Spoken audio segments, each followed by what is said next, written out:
ঠিকঠাক ওঠে না। তো আজকে যে আমাদের চ্যাপ্টার ছিল সেটা হচ্ছে তোর কি বললাম, ত্রিভুজের সমান ক্ষেত্রফল বিশিষ্ট সামান্তরিক অঙ্কন, তাই তো? সামান্তরিক অঙ্কন। তো এটা চ্যাপ্টার নম্বর কত ছিল? 13 নম্বর চ্যাপ্টার, তাই না? ক্লাস 9 13 নম্বর চ্যাপ্টার, তাই তো? তো প্রথমে এই যে পাঁচ দাগে যে তোদের কোশ্চেনটা ছিল, 5 দাগের কোশ্চেনটা কী ছিল? বলছে একটি 6.5 সেমি বাহু বিশিষ্ট একটি সমবাহু ত্রিভুজ অঙ্কন করো এবং সেই ত্রিভুজের সমান ক্ষেত্রফল বিশিষ্ট একটি সামান্তরিক অঙ্কন করতে বলেছে, যার একটা কোণ হচ্ছে কত ডিগ্রি? 45 ডিগ্রি। ঠিক আছে? তো 45 ডিগ্রি আমরা চাঁদার সাহায্য ছাড়া আঁকতে পারি, চাইলে তোরা আগে ওই চাঁদার সাহায্য ছাড়া 45 ডিগ্রি এঁকে নিবি, আর না হলে ওই মধ্যেও আঁকা যাবে। তো প্রথমে আমরা কি করব? 6.5 সেমি আঁকবো। প্রথমে আমরা কি করব? 6.5 সেমি আঁকলাম। এখানে পেন লাগালে বেশি ভালো হতো। হ্যাঁ, আমি একটু ডিপ করে আঁকছি, তো ডবল লাইটিং করা যাবে না। কেন ডিপ করে আছি? ভিডিওটা ঠিকঠাক করে ওঠে তাই। তো কোথায় চলে যাচ্ছিস?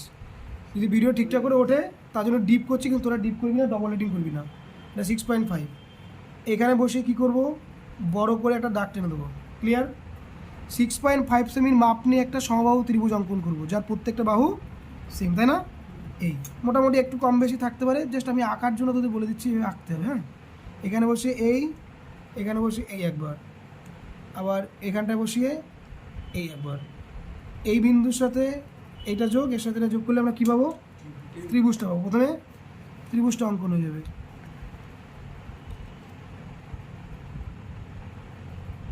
তাহলে এর সাথে এই যুক্ত করলাম, আর এর সাথে এই যুক্ত করলাম। ক্লিয়ার? এ পর্যন্ত নামকরণ কর এ বি সি। এইবার কি করব? এ বিকে সমদ্বিখণ্ড করব। কি করব? এ বিকে সমদ্বিখণ্ডক। হাফের হালকা বেশি, এই মোটামুটি হাফ একটু বেশি, উপরে একবার নিচে একবার, আবার ঠিক এইখানটায় বসিয়ে উপরে একবার নিচে একবার, এটাকে যুক্ত করে দেবো। হ্যাঁ কি না?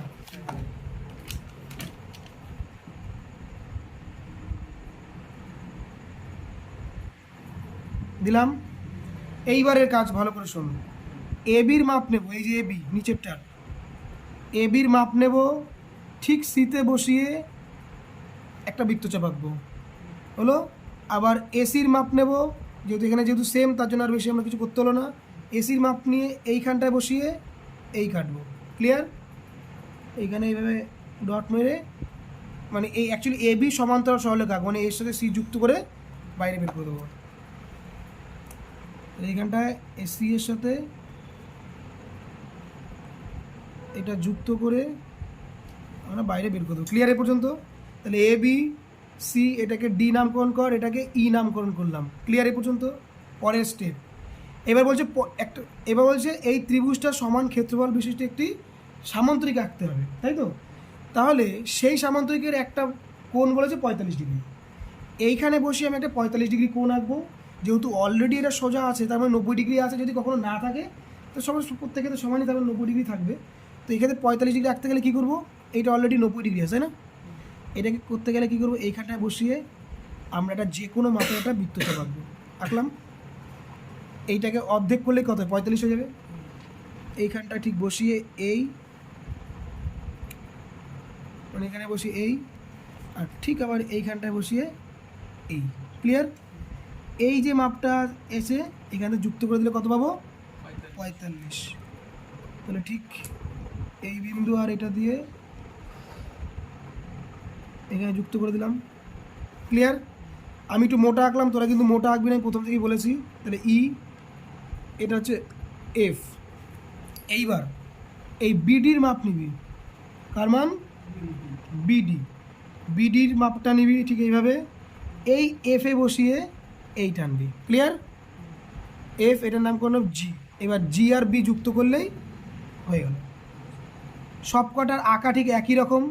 কোশ্চেনটা ভালো করে পড়বি। এই ক্ষেত্রে এই যে, তাহলে এই যে ত্রিভুজটা, এ বি সি, এই ত্রিভুজের যা ক্ষেত্রফল হবে, এই যে সামান্তরিকটা অঙ্কন হলো বি ডি এফ জি, এই সামান্তরিকের ক্ষেত্রফলও সেম। আর এইটার মান কত বলেছে? 45 ডিগ্রি কোশ্চেনে দেওয়া ছিল, যেহেতু কোশ্চেন অলরেডি বলেছে এটা 45, তাই এটা 45 রেখেছি। তাহলে প্রথম কাজ কি? আগে ত্রিভুজ অঙ্কন করা, 3টে বাহু দ্বারা যেরকম। তো এখানে প্রত্যেকটা বাহু 6.5 ছিল, তার জন্য সেটা দিয়ে আমরা ত্রিভুজ এঁকেছি। আর অন্যগুলোর ক্ষেত্রে যা দেবে সেভাবে আঁকবো। যেমন এখানে 7 দাগের যে কোশ্চেনটা ছিল, সেটার ক্ষেত্রে আমাদের কি করতে হচ্ছিল? বলছিল একটি সমদ্বিবাহু ত্রিভুজ আঁকতে বলেছিল, যার দুটি বাহু হচ্ছে 8 সেমি, আর একটা কোণ দিয়েছে 30। তাহলে সেই ক্ষেত্রে আগে আমরা কি করব? এবার টানবো, টানার পরে এইখানে বসে একটা 30 ডিগ্রি কোণ আঁকবো, ঠিক তাই না? কারণ সেই ক্ষেত্রে কি দুটো বাহু একটা কোণ দিয়েছে, তাহলে সেইটা হচ্ছে এটা 30। এবার ওই 8 সেমি যেটা নেব, সেই 8 সেমিটা নিয়ে এখানে বসে এই কাটবো, আবার এখানে বসে এই কেটে এটার সাথে এটা যুক্ত করলে আমরা ত্রিভুজ পেয়ে যাবো। বাকিটা এই পদ্ধতি, বুঝে গেল?